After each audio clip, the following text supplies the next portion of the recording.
भोपळ्याच्या पुऱ्या, त्या काशीफळ भोपळ्याच्या.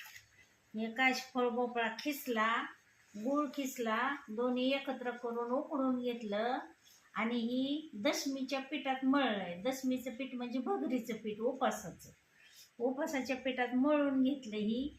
आणि ह्याच्या ह्या अशा बनवल्यात पुऱ्या, अशा हातावर अशा बनवल्या आणि अशा तळून काढले. ह्या उपासाला चालतात. उपासाच्या छान आहे. उपासासाठी गोड खाऊ वाटलं तर गोड ही असं बनवायचं दशमीच्या पिठात.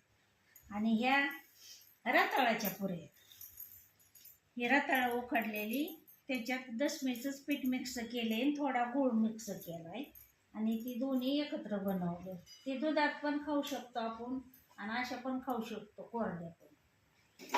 ती छान आहे. मग ही मी राशीनवरून रगडेबाई बोलती. ही माझी नवीन रेसिपी.